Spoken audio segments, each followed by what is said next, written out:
South India డైరెక్టర్స్లో pan India craze ఉన్న దర్శకుల్లో శంకర్ ఒకరు. ఇప్పుడు కాదు, 2 దశాబ్దాల క్రితంలోనే ఆయన పేరు నేషనల్ వైడ్గా మారు మోగింది. శంకర్ సినిమా వచ్చిందంటే బ్లాక్ బస్టర్ పక్కా అనే రేంజ్లో ఆయన సినిమాలు ఉండేవి. అయితే క్రమక్రమంగా ఆయన గ్రాఫ్ పడిపోతూ వచ్చింది. ఐ సినిమా నుంచి అది మొదలైంది. మధ్యలో 3 ఇడియట్స్ రీమేక్ కూడా శంకర్ స్థాయి సినిమా కాదనిపించింది.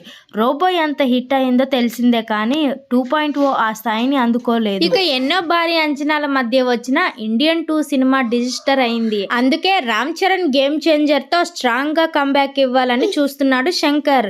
సినిమా ఆయన మార్క్ కమర్షియల్ అంశాలతో పాటు సామాజిక అంశం కూడా ఉందని తెలుస్తోంది. Global star Ram Charan game changer తో రాబోతున్న శంకర్ తిరిగి ఫామ్ లోకి వస్తాడన్నదే ఫ్యాన్స్ కోరుకుంటున్నారు. ఇక ఈ సినిమా ప్రమోషన్ లో భాగంగా శంకర్ తెలుగులో తాను చేయాలనుకున్న హీరోల గురించి కూడా మాట్లాడారు. చిరంజీవి, మహేష్ బాబు, ప్రభాస్ లాంటి స్టార్ హీరోలతో తాను సినిమా చేయాలని అనుకున్నారు కానీ కుదరలేదని అన్నారు శంకర్. చిరంజీవితో సినిమా గురించి తెలియదు కానీ శంకర్ 3 ఇడియట్స్ రీమేక్ ని మహేష్ బాబుతో చేయాలని అనుకున్నారని టాక్ అప్పట్లో ఉండేది. ఇక ప్రభాస్తో కూడా చేయాలనుకున్నట్లు చెప్పారు. అయితే శంకర్ సినిమా చేస్తున్న వీళ్ళు కాదన్నారా, ఆయన చెప్పిన కథను రిజెక్ట్ చేశారా అనేది డిస్కషన్ జరుగుతోంది. ఇప్పుడు శంకర్ కాస్త కెరియర్ లో ఫామ్ తగ్గింది కానీ అప్పట్లో ఆయన సినిమా అంటే షురు షాట్ హిట్ అన్నట్లే ఉండేది.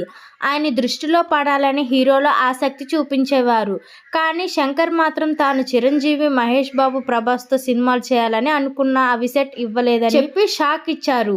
అయితే మహేష్ బాబు, ప్రభాస్ సంగతి తెలియదు కానీ చిరంజీవికి సరైన కథతో వస్తే ఇప్పటికీ శంకర్తో చిరంజీవి ప్రాజెక్ట్ చేసే ఛాన్సెస్ ఉన్నాయి. అయితే మహేష్, ప్రభాస్ కథలు సెట్ అవ్వక శంకర్ని కాదంటే రామ్ చరణ్ మాత్రం శంకర్ నుంచి కాల్ వస్తేనే అదృష్టంగా ఉన్నట్లు చెప్పుకొచ్చాడు. అయితే శంకర్ పిలిచిన కథ తమ ఇమేజ్ కి తగ్గినట్లుగా ఉన్నప్పటికే ఏ స్టార్ హీరో అయినా సినిమా చేస్తాడు. మరి అప్పుడు కుదరలేదు. ఫ్యూచర్ లో మహేష్ బాబు, ప్రభాస్, చిరుతో శంకర్ సినిమాలు చేస్తారేమో చూడాలి.